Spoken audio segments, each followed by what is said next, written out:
Hello everyone, welcome back to the latest update series of Drishti IAS. This is Divya Mantra, and today we meet to discuss a new report that has come forward that will help us understand which is the most employable state. So if you're looking for a job, don't leave this article. Alright, so this is India Skills Report 2026, and in that scenario, the report that has come, Uttar Pradesh has topped the list of states with highest youth employability, followed by Maharashtra and Karnataka, Kerala and Delhi, that have also made into top 5. Who has topped the list? Surprisingly, Uttar Pradesh has topped the list for most employable state. That's right. Which is the most employable state of India? Uttar Pradesh.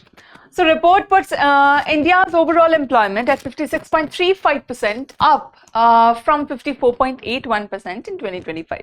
So this has taken a rise. All right. Not a very significant one, but still it is good enough. So it is based on insights from more than 1 lakh candidates who took global employability test. Okay, they took the global employability test along with the responses from 7 industry segments. The findings have also given us one other thing, that is they've talked about changing jobs market. How so? AI digital skills or gig work or remote employments are becoming increasingly important as people are moving more and more towards this. So let's understand how this is happening and what is the data behind this and what are the highlights behind this. We'll talk about them one by one altogether. All right. Okay. So report first of all evaluates the job readiness among the states to understand how ready they are to give job to people. Do they have job availability? Do they have required conditions? Can they give better salaries, better livelihood? Would people actually opt to go for their job, or is it just a posting just for the sake of it? Right. So along all those data, they see that what are the young job seekers trying to find, and what are the total open positions and how do they fit with each other. The metrics have shown national growth in youth employability, heavily driven by digital skills, AI adoption and changing workplace demands. Also, assessment scope has given us 1 lakh candidates across 7 key industry sectors. National employability growth we've already seen. What is the future of work? India currently accounts for 16% of global AI talent pool. How much? 16%, and this is projected to hit 1.25 million specialists by 2027, and gig freelance workers are projected to reach 23.5 million workers by 2030. These are the tendencies that are increasing. Gig workers, freelance workers, AI database workers. This is the job that is taking the highest hit, highest price, and there the employability is increasing largely, right? So what are the top employable states here? First of all, UP with 78.64%, Maharashtra with 75.42%, Karnataka with 73.85%, Kerala with 72.16%, and Delhi 71.25%. This is the list of top 5. Now, a question for you. Tell me in the comment section, read about the report and tell me which is the least performing state. According to this report, which is the least performing state? We have talked about the top 5 performing states for employability. Tell me the least performing state in the comment section. And if we talk about employability rate by field of study, in computer science, the largest number of employability rate has come forward. Information tech 78%, instrument engineering 77%, electronics and commerce 75%, and then mechanical engineering 63%. Right? Most of them are related to science and tech, computer science or some other kind of science. Do you see that? Yes, the base and the future. Now here, do you see anywhere any other fields like commerce? Do you see industries? Do you see arts? No. So naturally, India's structure, economic structure is also moving towards this, and the employability structure is also moving towards these fields especially. If we talk about employability rate by age group, what age has been more employable at this point?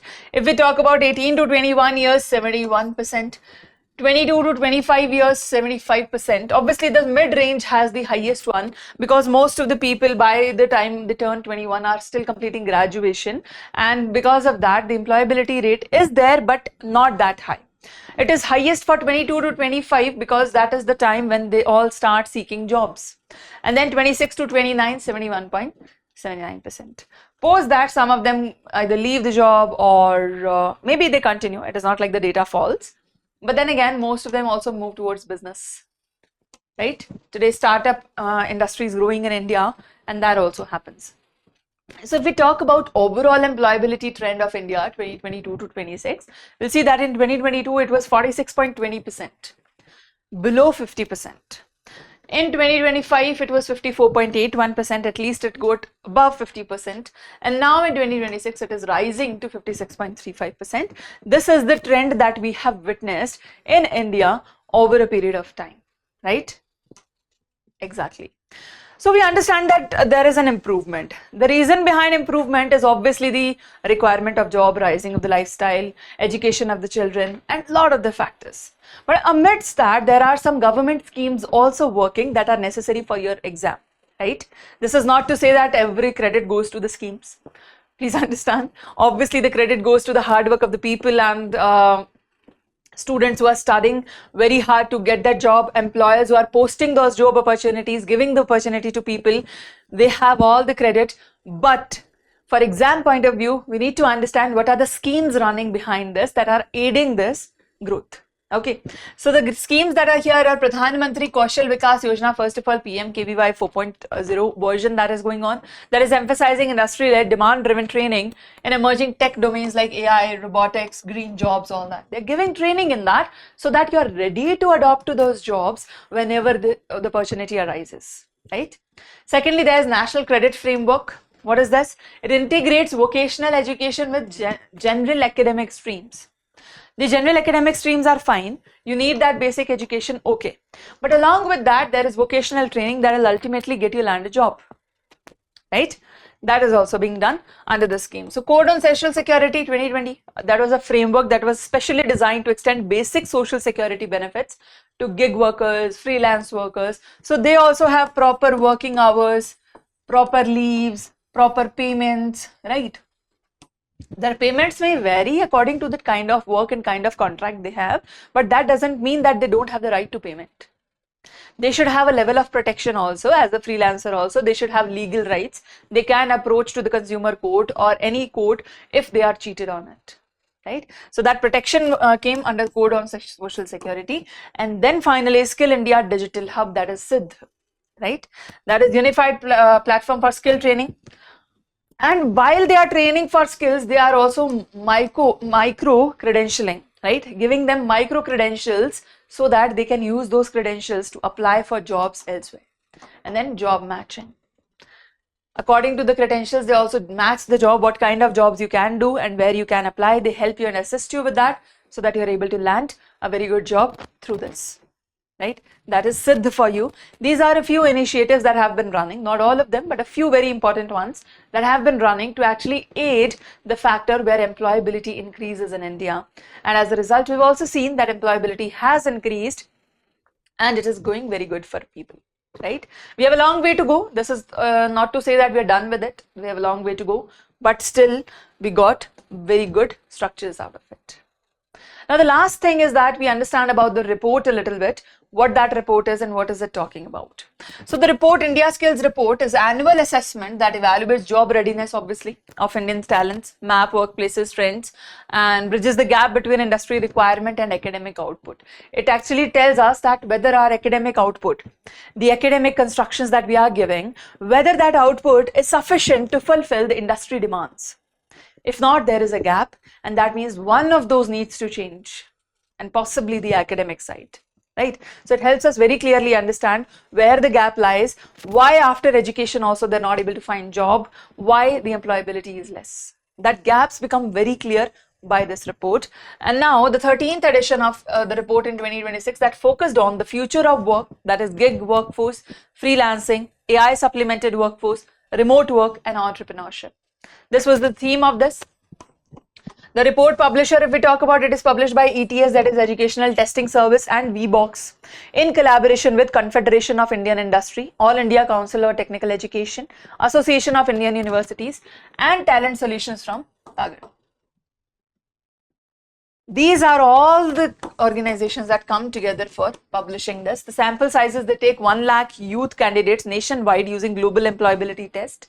And under that test, they ask many questions and that helps them understand the reality of it. Industry input, if we talk about incorporated feedback from 1,000 employers across 7 major industries are also taken. They come and give their feedback as to what kind of candidates are coming to them, why they are not able to find a perfect candidate for many positions that are still open, and they tell that why, because they don't have the credentials, they don't have the talent, or they don't have the kind of knowledge or degree, or what is missing. So that gives us the idea of gap, right? When both the employer and the employee both talk about it, we find the gaps, and those gaps need to be fulfilled, and that helps us understand what can we do for it, right? Exactly. That is our report. I hope that was clear. And before we move forward to our question, let me tell you that we have our ISGS Foundation course launching live from Noida Classroom, online course 24th August. That is the beginning date. Please get enrolled before that so you don't miss the beginning of the classes. And you get in that foundation course, you get all the structured classes for prelims, mains, question practice, mains evaluation test, content, notes, booklets, prelims test series, current affairs for 3 years, current affairs magazines for 3 years, all that in one package for English medium starting from 24th of August. Don't forget the date, don't miss the deadline, and start from the very beginning. And that is how your journey begins with Drishti IAS for English medium ISGS Foundation course. You can join this from Drishti IAS website, learning app, or you can give us a call on 87501 87501. If you have any further queries, you can also visit Noida Center anytime. All right. Now, anytime means working hours. Well, you know that. Okay. So that is the question for today.